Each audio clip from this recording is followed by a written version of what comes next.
Compared to P, they often have more difficulty making decisions on their own, are more prone to fearing failure, and tend to avoid setting goals. What this means is that both types are perfectionists. However, this is the evaluative concern type. In other words, it's the kind of perfectionism where you feel that others expect you to be perfect. You believe that unless you are perfect, you won't be accepted by those around you. Unlike self-oriented perfectionists who want to achieve their goals perfectly and enjoy constantly pursuing higher and higher objectives, this type is more about comparing oneself to others and being concerned with what others think. In fact, they have trouble making decisions on their own because they're always worried about how others see them. They tend to be afraid of failure, worrying that if they fail, people will say bad things about them. So even though they're perfectionists, they actually avoid setting goals.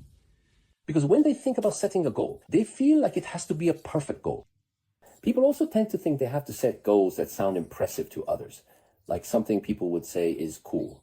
You know, there are those people who set goals that are really out of touch with reality. Haven't you seen people like that? Yeah, right?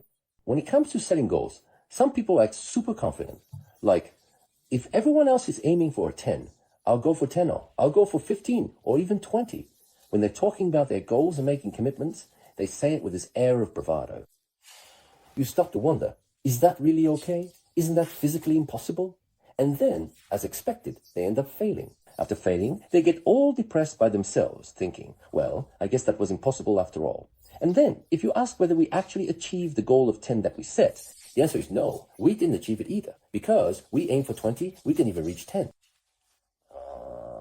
You end up losing sight of realistic ways to achieve things. So when you start thinking you have to produce twice as much as everyone else, you might try to do things like not sleep or cut back on your sleep. Does that really help your performance? Of course not. Yeah, you end up doing things that are even more off base than others.